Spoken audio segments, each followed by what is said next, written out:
오늘 하나님의 말씀은 신약성경 27페이지 마태복음 16장 1절로 4절까지 말씀입니다. 본문을 한번 읽고 말씀을 들으시면 감사하겠습니다.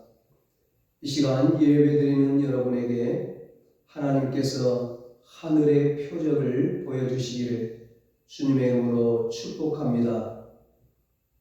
오늘은 십자가가 가장 큰 표적입니다. 이런 제목으로 함께 은혜를 나누겠습니다. 본문 바로 전에 15장 32절로 보면 예수님께서 떡 7개와 작은 물고기 2마리로 남자만 4,000명이나 되는 큰 무리들을 배불리 먹이시고 남은 조각이 7 광주리에 가득 차는 기적을 베푸셨습니다. 그 후 예수님께서 무리들을 흩어보내시고 배를 타고 마가단 지경으로 가시자 바리새인과 사두개인들이 예수님을 찾아왔습니다. 본문 1절입니다. 바리새인과 사두개인들이 와서 예수를 시험하여 하늘로부터 오는 표적 보이기를 청하니, 바리새인과 사두개인들은 예수님께 하늘로부터 오는 표적을 보여달라고 청했습니다. 기적의 증거를 보여달라는 것입니다. 바리새인들이 예수님께 표적을 보여달라고 했던 것이 이번이 처음이 아닙니다. 바리새인들은 이미 오래전에 마태복음 12장 38절에서 예수님에게 표적을 보여달라고 한 적이 있었습니다. 그런데 이번에 또다시 표적을 보여달라고 합니다. 이전에는 바리새인들이 서기관들과 함께 표적을 보여달라고 청했습니다. 그런데 이번에는 사두개인들과 함께 표적을 보여달라고 합니다. 함께한 사람들이 달랐어요. 그리고 이전에는 그냥 단순하게 표적을 보여달라고 했습니다. 그런데 이번에는 하늘로부터 오는 표적을 보여달라고 합니다. 표적 앞에 하늘로부터 이 말이 붙은 거예요. 이 두 가지 차이 때문에 이 마태복음을 기록한 마태는 다시 한번 표적에 관한 내용을 마태복음에 기록을 한 것입니다. 예수님 당시에 유대교 안에는 여러 분파가 있었는데 그 중에서 가장 크고 잘 알려져 있는 파가 바리새파와 사두개파였습니다. 바리새파에 속한 사람들을 바리새인, 사두개파에 속한 사람들을 사두개인이라고 불렀습니다.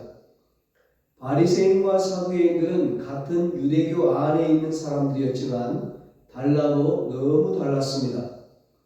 모세 율법을 신봉하는 것은 같았는데 그들의 신학과 성향은 너무도 차이가 많았습니다. 먼저 바리새인들은 장로들의 유전이나 전통을 강조하는 신앙을 가지고 있었습니다. 그래서 정결 예식과 음식을 먹는 법, 그리고 11조와 안식일 등을 엄격하게 지켰습니다. 이들은 종교 지도자들이 현실 정치에 참여하는 것을 반대했고 그 대신 개인적으로 율법을 지키고 성취하는 것을 최우선의 가치로 여겼습니다. 그렇기 때문에 바리새인들의 삶은 윤리적으로 볼 때 다른 사람들보다 월등히 거룩하고 신실한 것처럼 보였습니다. 그래서 바리새인들은 당시 일반 대중들로부터 많은 지지를 받았고 인기도 높았습니다. 신학적으로 바리새인들은 죽음 이후의 세계인 내세관을 믿었고 육체의 부활, 미래의 심판, 선한 영과 악한 영, 그리고 천사와 마귀 등의 교리를 믿었습니다. 바리새인들이 주로 활동하던 분야는 율법을 가르치는 일이었고 이들 중에서 율법을 연구하고 기록했던 서기관들이 나왔습니다. 서기관들은 대부분이 바리새파 출신입니다. 이에 반해 사두개인들은 장로들의 유전이나 전통에는 전혀 관심이 없었습니다. 오직 모세의 율법 그 자체만을 인정했습니다. 그리고 현실 참여를 강조하는 신앙을 가지고 있었습니다. 그래서 로마 정부와도 관계를 잘 가지면서 적극적으로 정치에 참여했습니다. 특히 사두개인들은 사내들인 공회의 회원으로 대거 참여하면서 사실상 사내들인을 지배하게 되었습니다. 사내들인 공회의 회원은 오늘날 국회의원과 같습니다. 사두개인들이 당시 유대의 국회를 장악하고 있었던 것입니다. 그리고 종교적으로도 당시의 제사장들은 모두 사두개파에서 나왔습니다. 그들은 성전의 모든 이권에 개입했고 그 이권을 통해 막대한 부를 거두어 들였습니다. 이처럼 사두개인들은 정치와 종교의 권력을 동시에 거머쥔 최고의 귀족 그룹이었습니다. 이들의 신학은 철저하게 현실주의였기 때문에 내세관을 받아들이지 않았고 부활, 천사, 마귀 등의 교리도 믿지 않았습니다. 당연히 표적이나 기적과 같은 초월적인 역사도 인정하지 않았습니다. 오직 성전에서 드리는 제사만을 중요시 여겼습니다. 하지만 성전의 권력과 사내들인 공회의 권력을 양손에 쥔 사두개인들은 내부적으로 부패해 갔습니다. 그래서 일반 대중들은 친로마적이고 부패해 있던 사두개인들을 싫어했습니다. 이렇듯 바리새인과 사두개인들은 모든 부분에서 서로 달랐습니다. 그래서 언제나 서로 경쟁적인 관계에 있었고 대립해 있었습니다. 오늘날 여당과 야당처럼 사사건건 서로 싸우며 원수처럼 지냈습니다. 그런데 이 두 그룹이 함께 예수님을 찾아온 것입니다. 절대로 하나 될 수 없고 화합될 수 없는 두 세력이 함께 손을 잡고서 표적을 보여달라며 예수님을 찾아온 것입니다. 예수님은 바리새인이나 사두개인 모두에게 위협적인 대상이었던 것입니다. 마태복음 12장에서 바리새인들은 서기관들과 함께 예수님을 찾아와서 표적을 보여달라고 합니다. 그때는 하늘로부터 온 표적이 아니라 그냥 표적이었습니다. 단순한 표적, 어떤 기적이라도 보여달라는 것입니다. 그러면 예수님이 메시아인 것을 믿겠다는 것이었습니다. 예수님은 그들에게 답이라도 하듯이 그 이후에 많은 표적들을 보여주셨습니다. 실제로 마태복음 14장과 15장은 예수님이 행하신 표적들을 상세하게 기록하고 있습니다. 예수님은 아무것도 없는 광야에서 오병이어로 많은 사람들을 배불리 먹이셨습니다. 거센 풍랑이 부는 물 위를 걸어오셨고 그 풍랑을 꾸짖어 잠잠하게도 하셨습니다. 가난한 여인의 귀신 들린 딸도 고쳐주셨고 혈루증 여인이 예수님의 옷자락만 만져도 병이 나는 일이 있었습니다. 또 다리 저은 사람, 말 못하는 사람, 앞을 보지 못하는 맹인도 고쳐주셨습니다. 그리고 칠병여의 기적으로 또다시 수많은 무리들을 배불리 먹이셨습니다. 한마디로 예수님의 사역은 표적의 연속이었습니다. 예수님은 가시는 곳마다 표적을 보여주셨습니다. 그런데도 바리새인들은 자신들이 말한 것과 달리 예수님을 메시아로 믿지 않았습니다. 아니, 믿고 싶지 않았습니다. 그래서 이번에는 하늘로부터 오는 표적을 보여달라고 합니다. 하늘로부터 오는 표적은 하나님으로부터 오는 표적입니다. 하나님이 행하시는 표적입니다. 즉 메시아의 표적입니다. 예수님이 표적을 행하신 것은 분명하지만 바리새인들이 볼 때 그 표적이 하늘로부터 오는 표적이 아니었습니다. 메시아의 표적이 아니었습니다. 그들이 볼 때 예수님은 이단이었습니다. 이단의 교주와 같은 것이죠. 그래서 애시당초 표적이나 기적을 믿지 않는 사두개인들까지 끌어들여서 예수님께 찾아와 질문을 던진 겁니다. 하늘로부터 오는 표적을 보여달라. 예수님은 이미 많은 표적들을 보여주셨습니다. 그런데도 그들은 왜 하늘로부터 온 표적을 구하고 있을까요? 더욱이 사두개인들은 초월적인 기적을 믿지 않는 사람들입니다. 부활을 믿지 않는 사람들이에요. 아주 냉철하고 현실적인 사람들입니다. 그런데도 왜 하늘로부터 온 표적을 구하고 있을까요? 정말 하늘로부터 오는 표적이 보고 싶어서 그런 것일까요? 예수님이 정말 메시아인지 궁금해서 확인해 보고 싶어서 그런 것일까요? 아닙니다. 예수님을 시험하려고 물어본 것입니다. 예수님을 시험해서 넘어뜨리려고 평소 원수처럼 지내던 두 세력이 손을 잡고 하늘로부터 온 표적을 구하고 있는 것입니다. 그 밑바탕에는 무언가가 있는 거예요. 그동안 예수님이 행하신 표적은 절대로 하늘로부터 온 표적이 아니라는 확신입니다. 저 예수는 아무리 날고 기어도 하늘로부터 오는 표적을 보여줄 수 없다는 것입니다. 이걸 밑바탕에 깔아놓고 예수님을 시험하려고 했습니다. 그러자 예수님께서 뭐라고 대답하십니까? 2절 3절입니다. 예수께서 대답하여 이르시되 너희가 저녁에 하늘이 붉으면 날이 좋겠다 하고 아침에 하늘이 붉고 흐리면 오늘은 날이 굳겠다 하나니 너희가 날씨는 분별할 줄 알면서 시대의 표적은 분별할 수 없느냐. 지금 예수님이 계신 곳은 마가단 지방입니다. 마가단 지방은 갈릴리 바다를 끼고 있는 어촌입니다. 이곳은 어부들이 많고 어부들이 바다를 항해하는 경우가 흔합니다. 그래서 이곳에 사는 사람들은 기후변화에 민감했고 하늘의 변화를 보고서 항해를 결정하는 일이 많았습니다.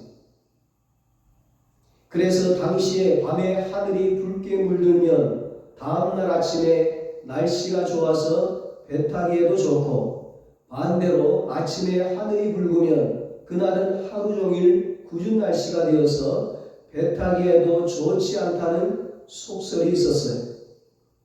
예수님은 지금 사람들의 입에 오르내리는 그 속설을 말씀하시는 것입니다. 하늘만 보면 다 알 수 있다는 것입니다.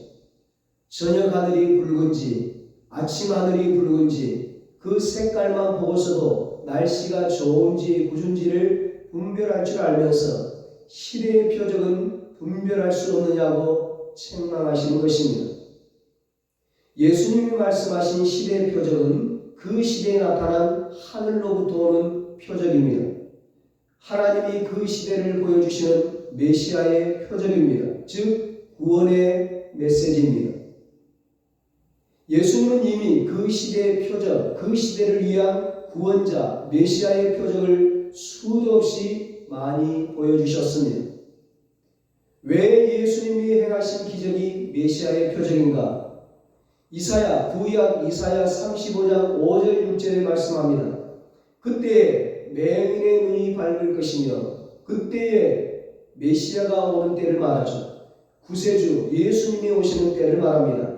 예수님이 오시는 그때에 맹인의 눈이 밝을 것이며 못 듣는 사람의 귀가 열릴 것이며 그때에 저는 자는 사슴같이 뛸 것이며 말 못하는 자의 혀는 노래하리니 이는 광야에서 물이 솟겠고 사막에서 시내가 흐를 것임이라. 아멘.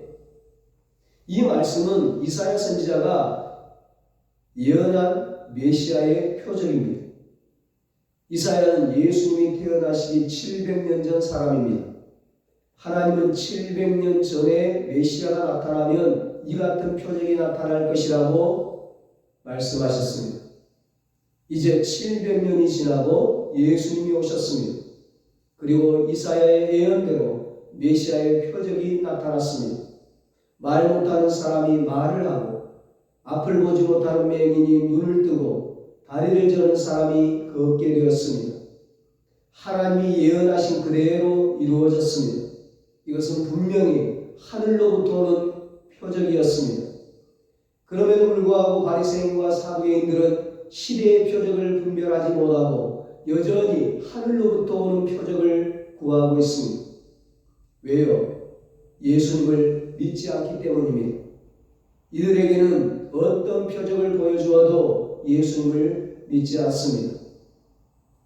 떡 5개와 물고기 2마리도 어떻게 10,000명이 넘는 사람들을 배불리 먹일 수가 있습니까?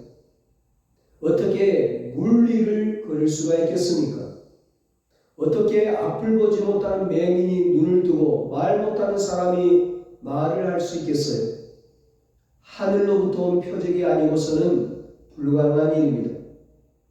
그래서 풍랑이 잔잔해졌을 때 배에 있는 사람들이 예수님께 절을 하며 진실로 하나님의 아들이라고 고백했고, 말 못하는 사람이 말하고 장애인이 온전하게 되고 다리 저는 사람이 걷고 맹인이 보는 것을 목격했던 무리들이 놀랍게 여기며 하나님께 영광을 돌렸던 것입니다. 왜일까요? 예수님이 행하신 기적은 하늘로부터 온 표적이었기 때문입니다. 예수님이 행하신 표적은 하늘로부터 온 표적이었습니다. 그런데도 바리새인과 사두개인들은 예수님을 믿지 않았습니다.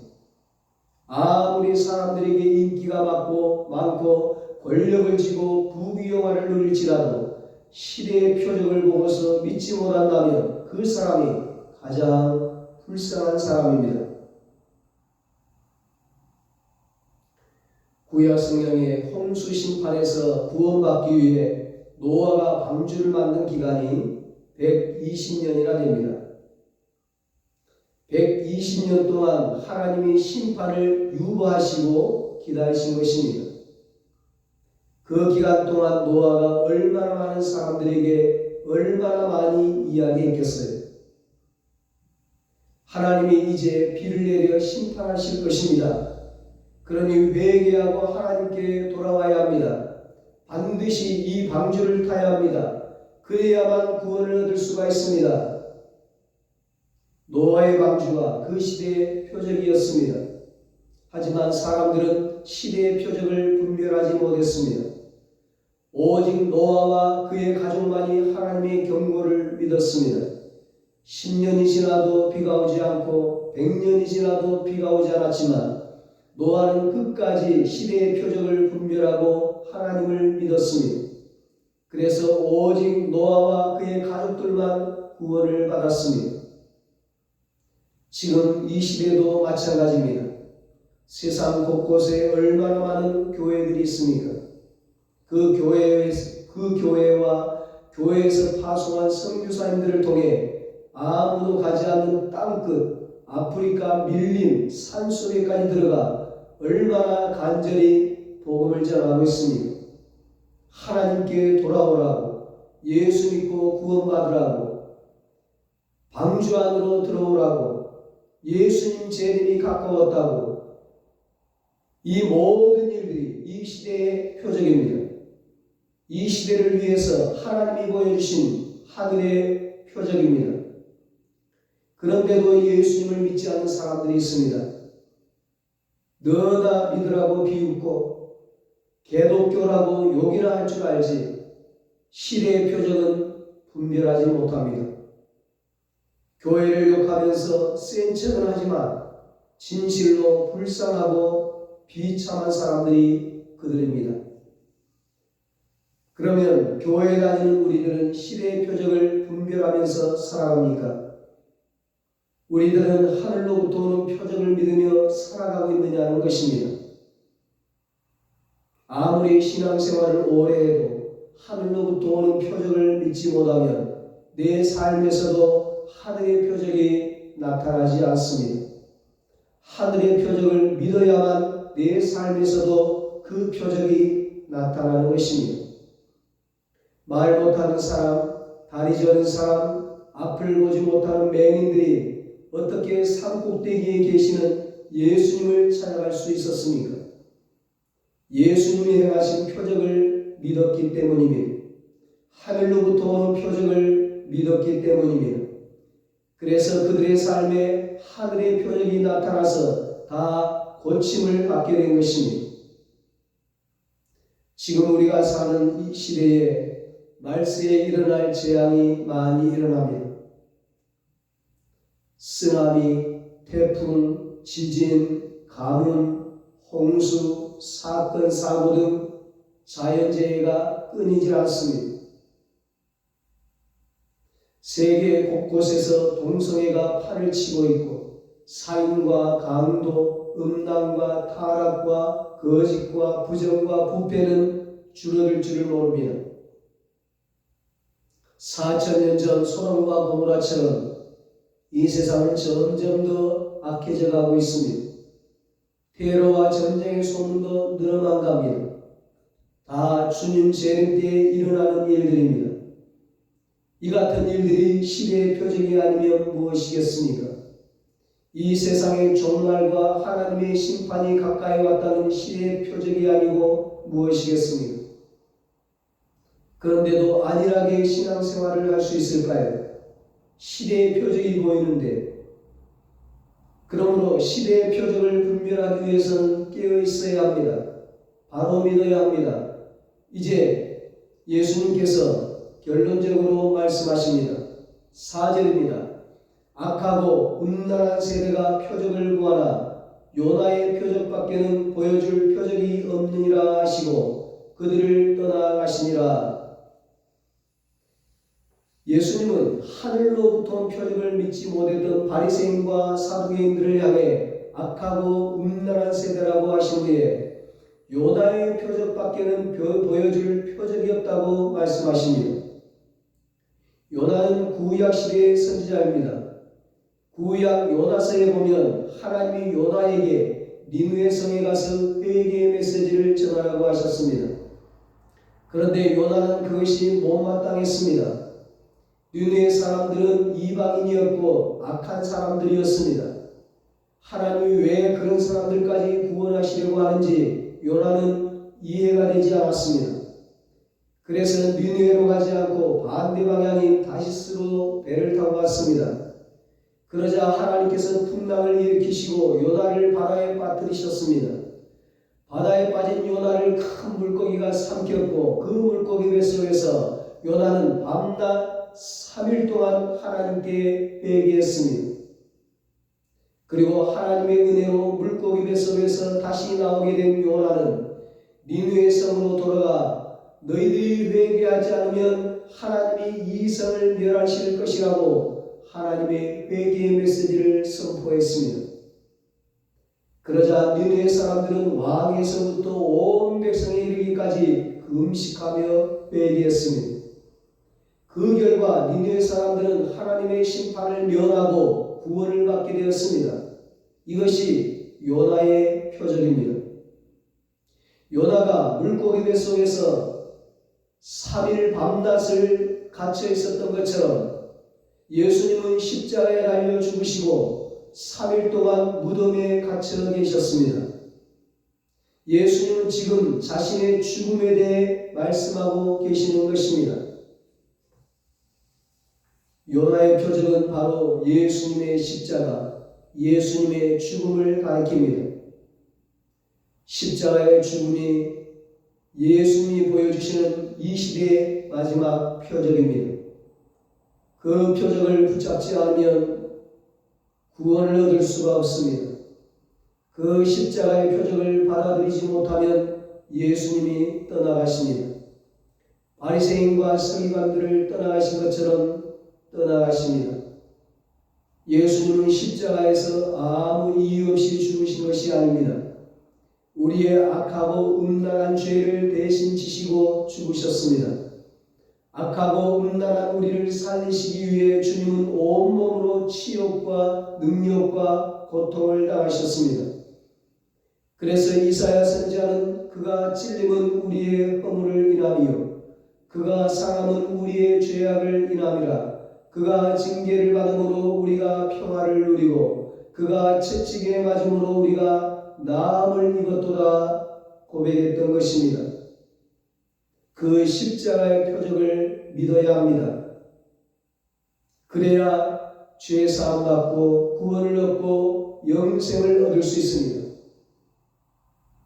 사랑하는 여러분, 십자가의 표적보다 더 큰 표적은 없습니다. 예수님은 우리를 위해 십자가에서 죽으셨다고 하는 것보다 더 위대한 표적은 없습니다. 더 이상의 표적은 필요 없습니다. 십자가의 죽음, 그것으로 우리의 모든 죄가 사해지고 용서를 받았습니다. 그 십자가의 죽음으로 우리가 하나님의 자녀가 되고 천국 백성이 되고 천국 영생 복락을 누릴 수 있게 되었습니다. 그러므로 우리는 다시 십자가의 감격을 회복해야 합니다. 십자가에서 당하신 예수님의 죽음이 바로 나를 위한 죽음의 표적이었음을 잊지 말아야 합니다. 예수님의 고난을 묵상하며 지나는 사순절 기간이 시작되었습니다. 우리 모두 십자가를 통해 보여주시는 하늘의 표적을 경험하고 십자가의 은혜와 감격 속에 살아갈 수 있게 되시기를 예수님의 이름으로 축원합니다. 기도하겠습니다. 하나님 아버지, 죄로 말미암아 죽었던 우리를 위해서 십자가의 표적을 보여주시고 십자가의 표적을 통해 우리의 모든 죄를 사해 주시고 용서해 주시니 감사합니다. 우리에게 구원의 은총을 베풀어 주시니 감사합니다. 우리를 하나님의 자녀로 삼아주시니 감사합니다. 하나님 아버지, 사순절 기간을 통해서 십자가를 통해 보여주시는 하늘의 표적을 경험하고 누리게 하시고 십자가의 은혜와 감격 속에 살아가게 하여 주시옵소서. 이제는 우리 주 예수 그리스도의 무한하신 은혜와 하나님 아버지의 사랑하심과 성령님의 위로하시고 교통하심이 십자가를 통해 보여주시는 하늘의 표적을 경험하고 십자가 은혜와 감격 속에 살아가기로 소망하는 사랑하는 모든 성도들과 저들의 가정과 자녀들과 사업과 직장 위에 이제로부터 영원토록 함께 있을지어다. 아멘.